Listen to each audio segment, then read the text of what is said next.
जय हिंद दोस्तों, कैसे हैं आप सभी। मैं आपका दोस्त आर के रजत कुमार बैंकिंग उड़ान से। आज मैं आपके लिए लेके आया हूं अपनी banking series, banking awareness and static banking का पहला टॉपिक, जिसमें हम कवर करेंगे हिस्ट्री ऑफ बैंकिंग। बैंकिंग कैसे इवॉल्व हुआ हमारे यहाँ पे, इंडियन बैंकिंग की क्या हिस्ट्री रही है पहले, और वो कैसे बना, बार्टर सिस्टम से कहाँ तक नोट प्रिंटिंग आई और कैसे हम आगे बढ़े। चलिए शुरू करते हैं। सबसे पहले हमारे यहाँ पे आई 17th सेंचुरी। उसके अंदर हमने देखा कि ईस्ट इंडिया कंपनी आती है और अपने यहाँ पे इंग्लिश ट्रेडर्स को इनवाइट करती है। क्यों? क्योंकि उनको इंग्लैंड और ब्रिटिशर्स को अपना ज्यादा से ज्यादा ट्रेड बढ़ाना था। यहां से वो रॉ मटेरियल इकट्ठा कर रहे थे, वहां प्रोसेस कर रहे थे, यहां से रॉ मटेरियल इकट्ठा कर रहे थे, वहां पे प्रोसेस कर रहे थे। और ये इस कदर उनको ज्यादा चाहिए था, क्योंकि वो ज्यादा से ज्यादा ट्रेड करेंगे तो ज्यादा से ज्यादा उनको कमीशन मिलेगा। तो इसी चीज के लिए उन्हें अपनी ट्रेड एक्सपेंड करने के लिए एजेंसी हाउसेस को देखना पड़ा, जो इन एक्ट करते थे as a trader, as a financial firms. 17th century में इंग्लिश ट्रेडर्स अराइव्ड होते हैं इंडिया में, और उनके पास कुछ नेटिव नहीं होता। मतलब कि वो यहाँ पे आते हैं ट्रेडर्स बन के, और वो देखते हैं कि उनको पहली चीज का जो इशू फेस होता है वो होता है लैंग्वेज इशू, मेजर। दूसरा इशू उनके पास होता है उनका कल्चर इशू। तीसरा इश्यूज उनको फेस होते हैं कि भाई हम ट्रेड करें कैसे, हमें ना हम बात कर सकते हैं ना कुछ करते हैं। तो लोकल वेंडर, जमींदारों को वो पकड़ते हैं और उनसे बोलते हैं कि हमें अपना ट्रेड आपके साथ करना है, आपको उसमें कमीशन मिलेगा, आपको उसमें हिस्सेदारी मिलेगी, और जो भी जितना भी ट्रेड आप अपना बढ़ाएंगे तो उस चीज से आपको भी बेनिफिट मिलेगा in a form of commission. तो जो मेजरली जो ट्रेडर्स होते थे, एजेंसी हाउसेज, जो इंग्लिश एजेंसी हाउसेज सेटअप हुई starting of the 17th century में, वो दो जगह पे हुए, एक बॉम्बे और एक कलकत्ता, जो आज के टाइम में कोलकाता भी जाना जाता है। इसके बाद हम बढ़ते हैं आगे। Agency houses, agency houses Britishers की वो थी जिसमें पावरफुल ब्रिटिशर्स होते थे, और वो अपनी एक फाइनेंशियल फर्म चालू करनी शुरू कर दी थी उन्होंने। वो क्यों करी? ताकि वो लोकल जो ट्रेडर्स होते थे, जो जमींदार होते थे, जो लोकल ट्रेडर्स होते थे, जो लोकल जमींदार होते थे, उन्हें वो पैसा ज्यादा दें ताकि वो सामान ज्यादा खरीद सकें, रॉ मटेरियल ज्यादा खरीद सकें, और वो रॉ मटेरियल वो ट्रेड कर सकें ब्रिटेन को। तो ज्यादा से ज्यादा ट्रेड करने के लिए ही एजेंसी हाउसेस को सेटअप किया गया इंडिया में, ताकि for the benefit of east India company. इसमें ऐसा नहीं है कि ब्रिटिशर्स ही आए थे, इसमें यूरोपियंस आए थे। इसमें यूरोपियंस का बहुत बड़ा हाथ है हमारी बैंकिंग में। हमारा पहला बैंक, बैंक ऑफ हिंदुस्तान, भी यूरोपियंस ने ही सेटअप किया था। चलो मैं आपको डिटेल्स दिखाता हूँ कौन कौन से हमारे यहाँ पे जो मेजर एजेंसी हाउसेज हुए हैं वो कौन कौन से हुए हैं। पहला एजेंसी हाउसेज हुआ है Alexandra company, Palmer and company. ये दोनों मेजर हमारे यहाँ पे हाउसेज हुए हैं। सबसे पहले यूरोपियंस की अलेक्जेंडर एंड कंपनी आती है और अपने यहाँ पे सेटअप करती है बैंक ऑफ हिंदुस्तान। 1770 में आई, तो वो उससे पहले भी थे, लेकिन वो अपना एक बैंक बनाना चाहते हैं, और इसको हम अपना पहला बैंक भी मानते हैं क्योंकि इसके रिकॉर्ड्स हमारे पास हैं, जो नोट इशू करती थी। एक लौता ऐसा बैंक था जो नोट इशू कर रहा था उस टाइम पे। और दूसरा पाल्मर एंड कंपनी, वो ईस्ट इंडिया कंपनी की खुद की ही मानी जाती है कि वो खुद की ही एजेंसी और सबसे बड़ी एजेंसी है। हाउस में से एक था पाल्मर एंड कंपनी, जिसके पास पैसा बहुत था, जो ट्रेड सबसे ज्यादा करता था, और the wealthiest agency houses in India till now. अब आते हैं 18th सेंचुरी पे। 18th सेंचुरी से पहले भी हमारे यहाँ पे बैंकिंग थी, और वो in a form of coins चलती थी, in a form of letter चलती थी, in a form of share selling चलती थी, लेकिन सब कुछ होता था। लेकिन हमारे यहाँ पे जो प्रॉपर बैंकिंग की गई थी वो बैंक ऑफ हिंदुस्तान ने करी थी, जिसकी ब्रांचेस भी काफी थी। तो banking India mid 18th century में आई, जिसमें बैंक ऑफ हिंदुस्तान सेटअप हुआ। आपने देख रहे होंगे बैंक ऑफ हिंदुस्तान की जो स्पेलिंग है HINDOS है, HINDUS नहीं है, क्योंकि उस टाइम हिंदुस्तान बोलते थे।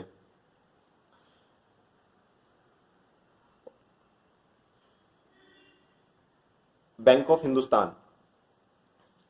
और इसको जो सेटअप किया था वो सेटअप किया था अलेक्जेंड्रा एंड कंपनी ने, और ये सबसे सक्सेसफुल बैंक रहा जो 50 साल से भी ज्यादा चला। और ये तीन पैनिक सर, जो पैनिक इकोनॉमी में पैनिक अटैक आए थे हमारे यहाँ पे, जैसे कि काफी ज्यादा एजेंसी हाउसेस के क्राइसिस भी आए 1830 में।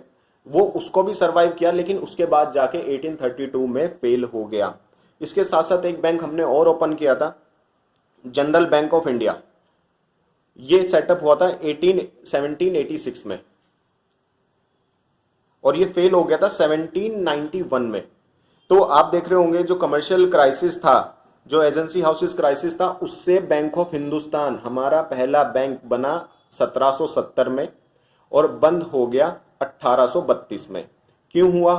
क्योंकि हमारे यहाँ पे 1830 में एजेंसी हाउसेस क्राइसिस आया, जिसके अंदर इंडिगो के प्राइसेस, कॉटन के प्राइसेस बहुत रैपिड स्पीड से गिर गए थे, क्योंकि हमारे यहाँ पे मोनोपोली खत्म करने का एक प्रोसेस चालू हो गया था ईस्ट इंडिया कंपनी के लिए। क्योंकि जब क्राउन को दिखा कि भाई बहुत ज्यादा मुनाफा वो कमा रहे हैं, बहुत ज्यादा चीजें वो कमा रहे हैं, तो क्यों ना अदर ट्रेडर्स को भी इवॉल्व किया जाए ताकि उनका ट्रेड बढ़ सके। 18th सेंचुरी में जाके जब हमें पता लग जाता है बैंक ऑफ हिंदुस्तान ओपन हो गया और काफी अच्छा चल भी रहा है, तो ईस्ट इंडिया कंपनी सोचती है जब वो एजेंसी हाउसेज इतना प्रॉफिट कमा रहे हैं कि हम क्यों नहीं कमा रहे, हम भी अपना एक बैंक ओपन करते हैं। तो 1806 में बैंक ऑफ बंगाल की स्थापना होती है, जिसे हम अपना प्रेसिडेंसी का पहला बैंक मानते हैं, जो आगे जाके स्टेट बैंक ऑफ इंडिया भी बनेगा। तो इसकी जर्नी यहां से शुरू होती है। सबसे पहले जो फाउंडिंग थी बैंक ऑफ बंगाल की, वो हुई थी 2 जून 1806 with the name of bank of Calcutta. उसके बाद जो बैंक ऑफ बंगाल का नाम था वो 2 जनवरी 1809 में चेंज कर दिया था, कैलकाटा से बंगाल, क्योंकि उस टाइम हमारी सारी रियासत है, सारी हमारे यहाँ पे मेजर जो ब्रिटिशर्स का कंट्रीब्यूशन होता था सारा ट्रेड में, सब कुछ कहाँ पे होता था? कोलकाता में, जो पुराने जमाने में कैलकाटा भी जिसको बोलते थे। उस टाइम कैपिटल जो थी इस बैंक की वो 50 लाख थी और ये बैंक 27 जनवरी को मर्ज हो गया था किसके अंदर? 27 जनवरी 1921 को किसमें? इंपीरियल बैंक ऑफ इंडिया में। 1921 को इंपीरियल बैंक ऑफ इंडिया में मर्ज हो गया था। और ये बैंक जो ओपन किया था कोलैबोरेशन में था गवर्नमेंट ऑफ बंगाल और ईस्ट इंडिया कंपनी के।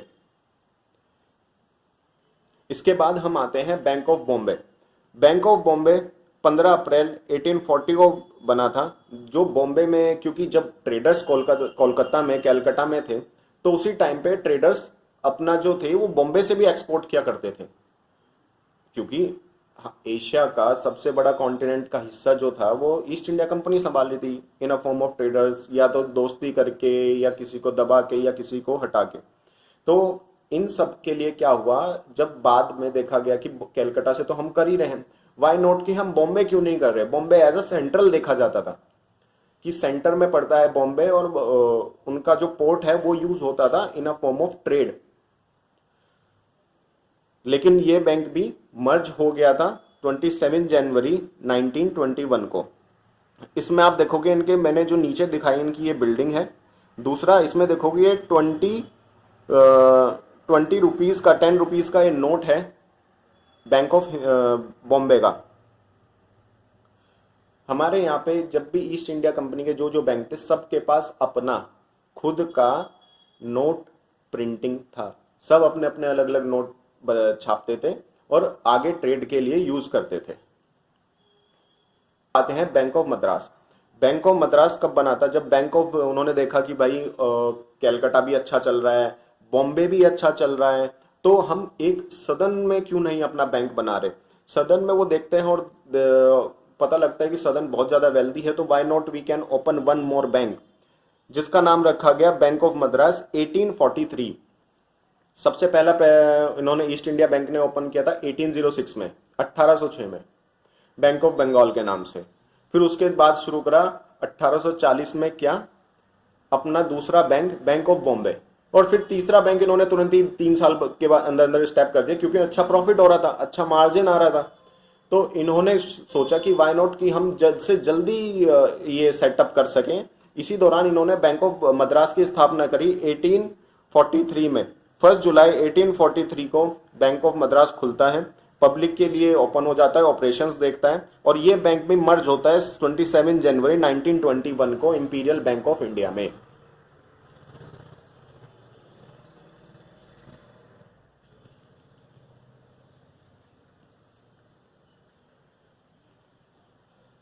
इसी बीच उठती है बात जॉइंट स्टॉक बैंक की।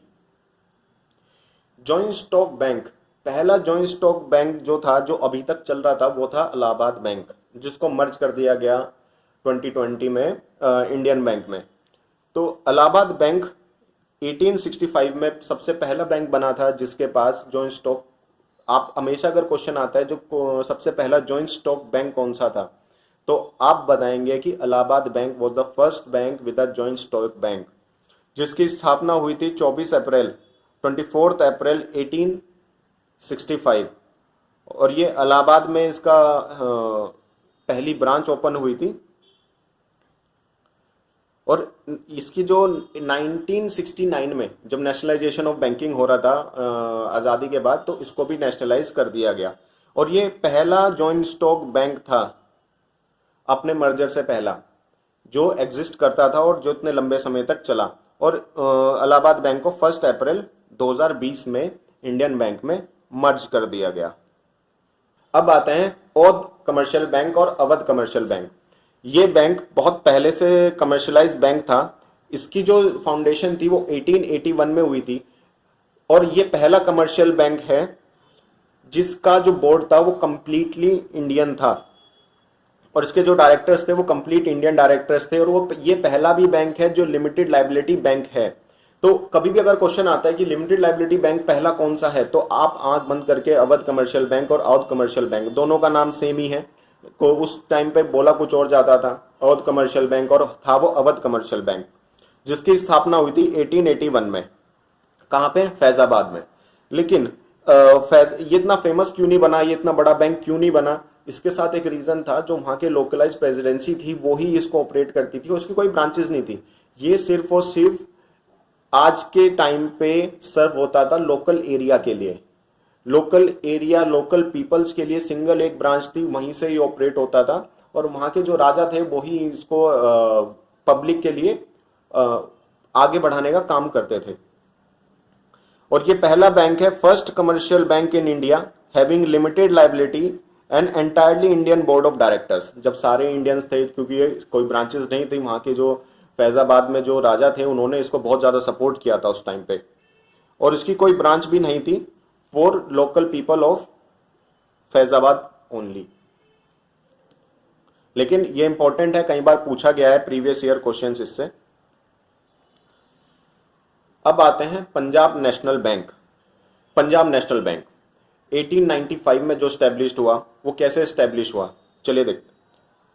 19 में 1894 को जब वो स्टैब्लिश हुआ, जस्ट फॉर एस्टैब्लिशमेंट, वो हो गया था 19 में 1894 में। लेकिन जब वो पब्लिक के लिए ऑपरेशंस चालू करे, वो करे 12 अप्रैल 1895 लाहौर पाकिस्तान में। ये बैंक सबसे पहला जिसका हेडक्वार्टर जो था आज़ादी से पहले वो लाहौर था। उसके बाद इन्होंने रावलपिंडी, कराची, सारी जगह ब्रांचेस ओपन करी। आप देख भी रहे हैं, जो इसकी फोटो है, जो उसका हेडक्वार्टर है, उसमें उर्दू में लिखा है, ये उर्दू में लिखा है यहाँ पे। जो इसकी फोटो है उसमें भी अगर आप देखोगे तो उर्दू में लिखा है। ये लाहौर की फोटो है जहां पे इन्होंने अपना पहला हेड ऑफिस खोला। और ये क्यों इंपॉर्टेंट बन जाता है? क्योंकि इसमें एक हमारे क्रांतिकारी लाला लाजपत राय का नाम है, लाला कृष्ण लाल जी का नाम है, और सरदार दयाल सिंह का नाम है। सरदार दयाल सिंह वही है जिन्होंने दयाल सिंह कॉलेज की स्थापना भी करी थी। फर्स्ट नेशनलिस्ट बैंक था हमारा, जिसमें प्योरली जो जो इनके डायरेक्टर्स थे, जो इनका बोर्ड था, वो प्योरली ही इंडियंस था। और ये पूरा जो बैंक था, ये उस टाइम स्वदेशी मूवमेंट की चालू हुआ था, और उस टाइम पे हमें सिर्फ अपना कुछ ना कुछ अपना करना था। तो उस टाइम पे पंजाब नेशनल बैंक की स्थापना हुई, जिसमें लाला लाजपत राय ने अपना सबसे पहला अकाउंट ओपन किया था, और वहां के वो फाउंडिंग मेंबर्स भी बन गए। इसके बाद इस बैंक की स्थापना करते हुए हमारे यहाँ पे जो स्वदेशी मूवमेंट था, उस चीज को सपोर्ट किया गया। हमें अपना अपना कुछ करना था। हम स्वदेशी मूवमेंट की उस टाइम स्थापना होती और जनता को दिखाना था कि हम स्वदेशी कुछ करना चाह रहे हैं। तो बाहर से पढ़े हुए काफी सारे बैरिस्टर्स इंडिया में आए, जिसमें से लाला हरि कृष्ण लाल जो थे वो बैरिस्टर थे, बाहर से पढ़ के आए थे, और उनका फाइनेंस और ई कॉमर्स में काफी सारे नॉलेज थी। तो उन्होंने बोला कि क्यों ना हम एक बैंक की स्थापना करें। उन्होंने लाला लाजपत राय से बात करी, सरदार दयाल सिंह जी से बात करी, इन सब के साथ अपना प्रपोजल दिया कि हम क्यों ना हम स्वदेशी मूवमेंट में अपना एक प्योरली इंडियन बैंक स्थापित करें, जिसमें सारी मैनेजमेंट जो रहेगी वो इंडियन रहेगी और वही ऑपरेट करेगी। तभी जाके पीएनबी की स्थापना हुई और आज भी ये, तब से इतना पुराना बैंक आज भी हमारे पास है, लेकिन आज इसके हेडक्वार्टर दिल्ली में है। तो दोस्तों आज के लिए इतना ही।